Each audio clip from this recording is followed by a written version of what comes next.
Dr. Babasaheb Ambedkar Open University.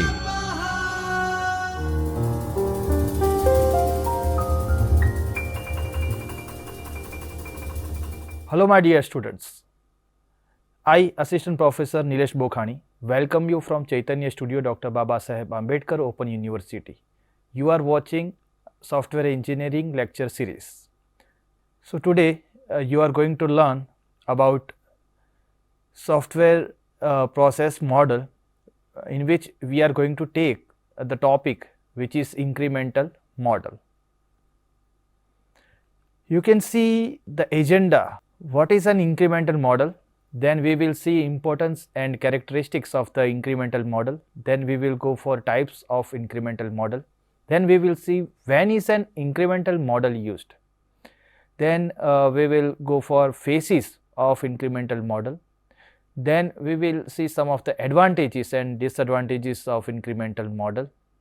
Then it's very important to learn about the difference between the waterfall model and incremental model. As you know, we have learned about waterfall model in our last lecture.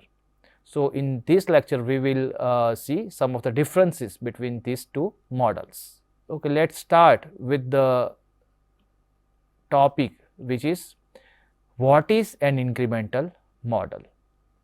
So incremental model combines the elements of waterfall model in an iterative manner. In the incremental model of software engineering, waterfall model is repeatedly applied in each increment. So the incremental model applies linear sequences in a required pattern as calendar time passes. So each linear sequence produces an increment in the work. Thus, it delivers a series of releases called increments, which provide progressively more functionality for the client as each increment is delivered. So software development life cycle models are the process or methodology chosen for the creation of software product in software engineering based on the objectives and goals of the project. Now the created model will outline the techniques to be used for carrying out each iteration step as well as how the software is to be produced for each one. So when selecting a model for software development, there are a few things to take into account, such as the structure of the organization, how it will affect testing procedures and the goals that need to be achieved. So the use of gradual development is one such strategy. The software industry is in the frenzy over incremental development. So it is the most widely adopted model of software development, in which the software requirement is broken down into multiple modules during the SDLC. So all modules are treated as sub-projects that follow all phases of the SDLC incremental model. So in this unit, we will look at 4 phases of the incremental model in software engineering that can help make the software development process more effective and lead to the development of higher quality software. So before continuing, let's first understand what the incremental model is all about and what its types are and when to use this approach. So the incremental build model is a method of software development where the product is designed and implemented and tested incrementally. So a little more is added each time until the product is finished, right? So it involves both development and maintenance. Now the product is defined as finished when it satisfies all its requirements. So this model combines the elements of the waterfall model with the iterative philosophy of prototyping. Now the incremental process model is also known as the successive version model. So incremental model, also known as the successive version model, so it's a widely adopted model of software development process where the software requirements are divided or broken down into multiple standalone modules So it increments in the SDLC. So each increment is treated as sub project and goes through all phases of the SDLC incremental model, right? Now this sounds similar to an iterative model. However, this model is an enhancement to the iterative model, and due to this, the incremental model is also called the iterative enhancement model. So, in the incremental model, instead of making one huge leap, we achieve our goals in small steps. So, as soon as the requirements are divided into modules or increments, this incremental development will begin. So, as part of the incremental model, each module passes through 4 phases, which are requirements, design and development, testing and implementation. So, every new release of the module adds functionality to the previous release module. So, the process continues until all the intended functionality has been implemented and the complete system is developed. Now, let us see next slide. Here you can see diagram of project calendar time on your screen. So, actually an incremental model in software engineering is one such which combines the elements of the waterfall model in an iterative manner. So, it delivers a series of releases called increments that provide progressively more functionality for the client as each increment is delivered. In the incremental model of software engineering, the waterfall model is repeatedly applied in each increment. Now, the incremental model applies linear sequences in a required pattern as calendar time passes. So, each linear sequence produces an increment in the work.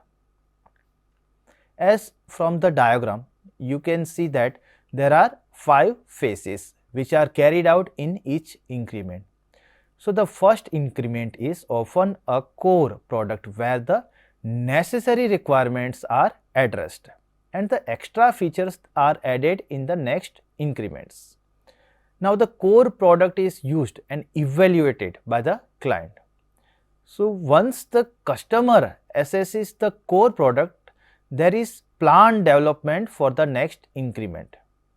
Thus, in every increment, the needs of the client are kept in mind and more features and functions are added and the core product is updated. So, this process continues until the complete product is produced. So, the increments earlier to the main increment is called as stripped down version of the final product. So, this increases form a base for customer evaluation. So, on this basis, the client can suggest new requirements if required. If there are a smaller number of employees to work on the project, incremental development model is extremely useful to complete the project before the deadline. In a project, early increments can be done with a smaller number of people. In case if the core product is well defined and understood, more employees could be added if needed in the future enhancement.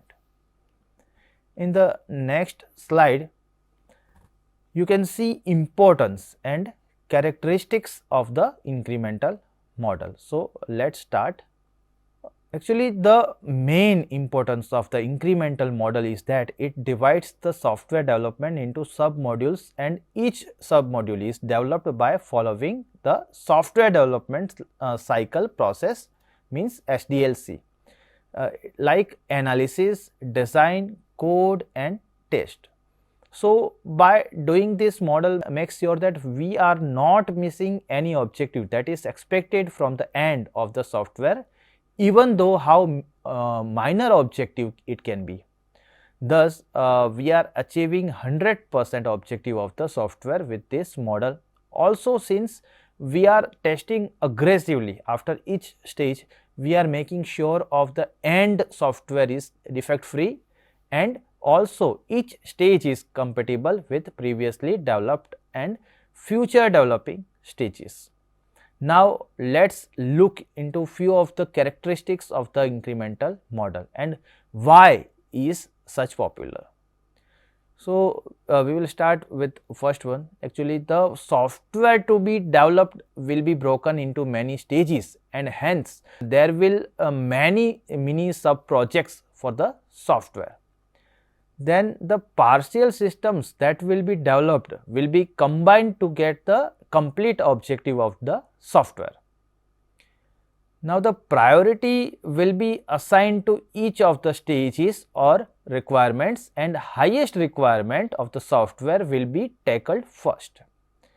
Then also after a requirement of the increment is handled, and then that the particular increment will be frozen and concentration will be on the next increment or requirements. At any given time, the plan will be laid out only for the existing increment without any long-term plans. So the complete focus will be on the requirement that is being worked upon. Then each increment's version is developed following the analysis, design, code and test phase, and also each incremental version is usually developed by following the iterative waterfall model. So these versions can be developed using other models as well. Then in the next slide, you can see types of incremental model. So there are two types of incremental models in the software development life cycle. First one is staged delivery model. So in this kind of incremental model, just one section of the project is built at a time. So this allows for the product or service to be developed and delivered in stages. So with each stage building on the previous one. Then next one is parallel delivery model. So in this kind of incremental model, different subsystems are built concurrently. So it can reduce the time required for the development process as long as there are enough resources available. So these are our two types of incremental model. Let's see next slide. Here you can see when is an incremental model used. So most often incremental models are used in the following scenarios. First one, we can say requirements are clearly specified, understood and are known upfront. Then certain requirements however require time. Then there is a requirement to release the product early or get it to the market early. Then engineering team lacks the required skill set or the resources are unavailable. Then product based companies develop their own products. Then new technologies are used. High risk goals of features are involved. Projects have long development schedules. Now what are the phases of the incremental model? So let's take a look at the 4 phases of an incremental model. So let's see in our next slide what are different phases of incremental model. So you can see one diagram on your screen which includes different phases of the incremental model. So let's define each and every phase. So in the following diagram, you will see the different phases of the SDLC incremental model. Here requirement phase is the first one. So the incremental model in software engineering begins with the requirement phase. So this phase is extremely important in product development because developing a solution that gives value to clients is impossible without understanding the initial requirements. So at this stage, business analysts and project managers gather functional requirements as well as non-functional requirements from potential clients. So, having completed the requirement analysis process, the team should collect all of the project's requirements in one document actually. So, after gathering requirements, the business analyst converts them into technical requirements with the help of senior team members such as the subject matter expert, which is called SME, and the team leader actually. Now, a document called the SRS, Software Requirement Specification. So, it contains detailed specification of the technical requirements. So, after the SRS has been created, we need to send it to the client or to the SMEs on the client side for approval before processing with the next phase. Now, the SRS will be a reference document for the next phase actually.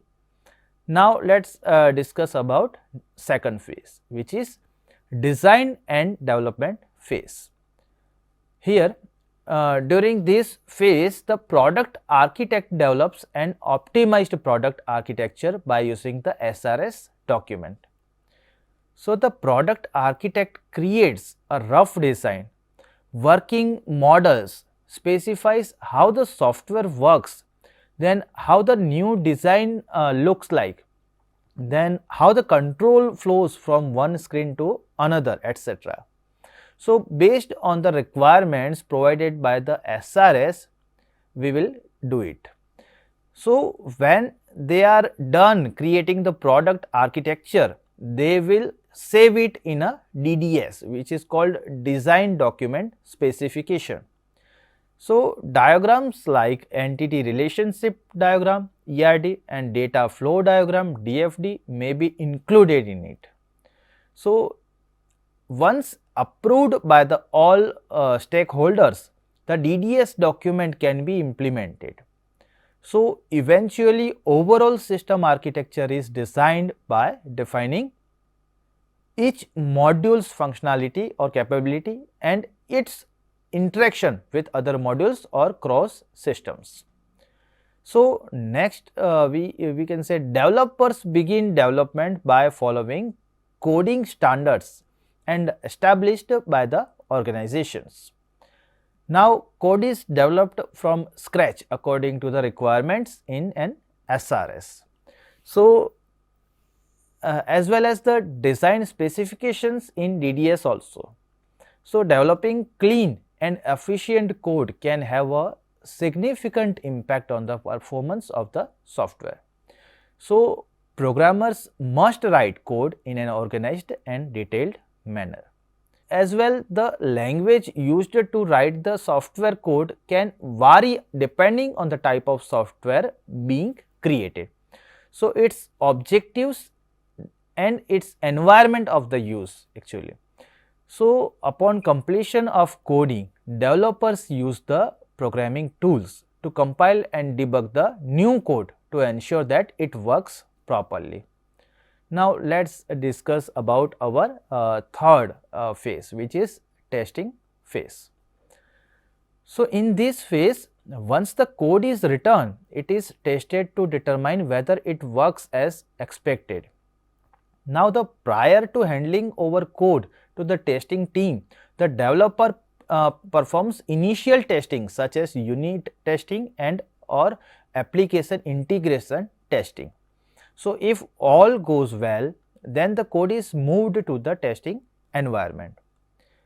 Now, from there the testing team will perform the testing. Then there are several types of testing. The testing team performs quality assurance testing, then system integration testing, that is SIT, then user acceptance testing, which is UAT, and approval testing. So, testing is done to determine if the code and programming meet customer requirements or not. So, before the implementation phase begins, companies can identify all bugs and errors in their software during the testing phase. Now, let us understand about our fourth phase, which is implementation phase. Now the incremental model of software development has reached its final phase. So the product is ready to go live after it has been tested and has passed each testing phase.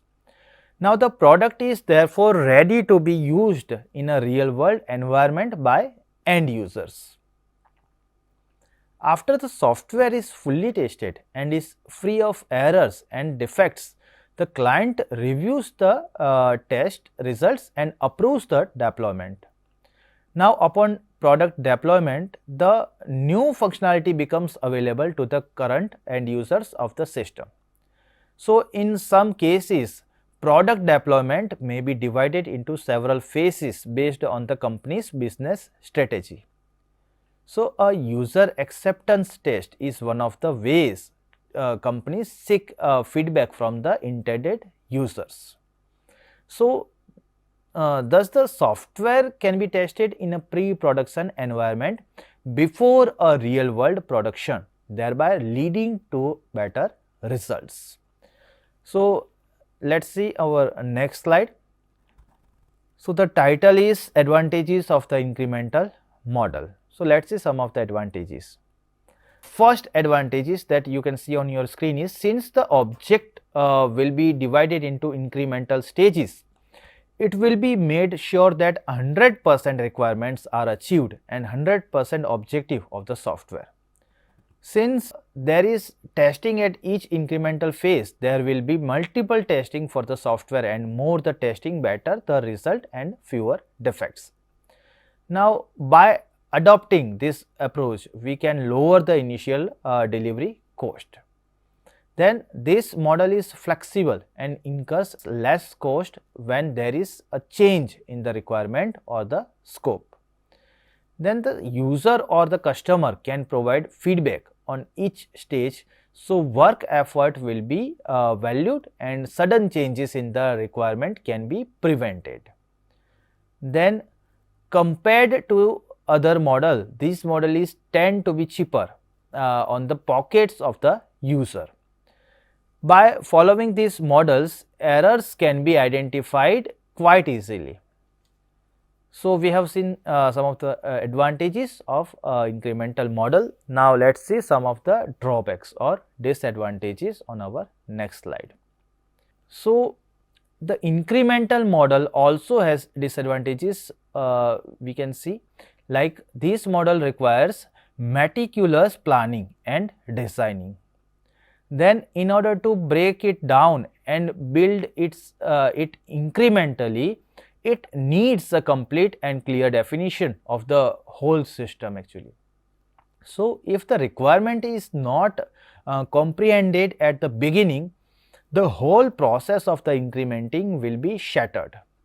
So system architecture may encounter problems if not all requirements are collected upfront during the entire software lifecycle. So a problem in one unit needs to be corrected in all units, which takes a lot of time. Then last one is, the iteration phases are rigid and they don't overlap each other. So each and every disadvantages I have written on your screen.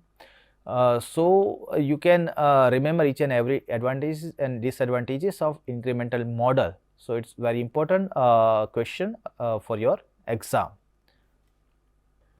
So if we have to jump on conclusion, then the conclusion can be like this: various models are available for developing software and meeting the desired objectives, but incremental modeling achieves 100% of expected software objectives. So in the incremental model, instead of making one huge leap, we achieve our goals in small steps. So this model is used when it is not possible to reach a decision in one go, but necessitates a step-by-step process. So this model is primarily applied where we have a clear understanding of the requirements and when 100% accuracy of the software is required. Now the incremental model is most common in the public sector, where major changes would probably cause public conflicts, and in software development where small changes will help avoid costly errors. Now let's go for next slide where we will see some of the points to discuss the difference between waterfall model and incremental model. Here first one is working version. So the working version of the waterfall model is delivered in the deployment phase. For example, the last phase of the waterfall model, whereas the working version of an incremental model incorporating basic requirements is delivered in the first increments and supplementary features are delivered in a later iteration. Then we have next point, which is workflow. So in the waterfall model follows a sequential workflow which incorporates communication, planning, modeling, construction and deployment phases. So one after the another respectively. Now the incremental model follows the linear along with the parallel workflow, which means that before delivering the first working version of the software, the team starts processing phases for the second incremental working phase and so on. Then we have user involvement. So in the waterfall model, the user involves while addressing the requirements in the communication phase actually. However, in the incremental model, the communication phase occurs in each iteration. So the user gets involved in each iteration. Then we have feasibility. So in the former, once the software is deployed, there is no chance to accommodate any change as there is no trackback. So in the latter, the changes can be accommodated easily during the latter iteration actually. Now we have team size. So the waterfall model requires a longer team size. However, the incremental model does not require a large team size. Then we have documentation. So in the waterfall model, everything in every phase is documented, right? So hence there is too much documentation, whereas comparatively there is less documentation in the incremental model. Then we have maintenance. So in the waterfall model, there are very least chances of providing maintenance as after deploying the product, and the user is hardly approached for maintenance. So on the other hand, the incremental model promotes maintenance. Then we have next point, testing. So in the waterfall model, testing of the software is done once after the coding phase is completed. Whereas in the incremental model, testing is performed at each iteration. Then we have our last point, that is retracking. In the waterfall model, retracking is impossible as there is no provision to return back to the earlier phase. However, in the incremental model, retracking is possible as at each iteration the easier phases are processed. So we have covered incremental model in today's lecture. In our next lecture, we will see another model. Till then, happy learning.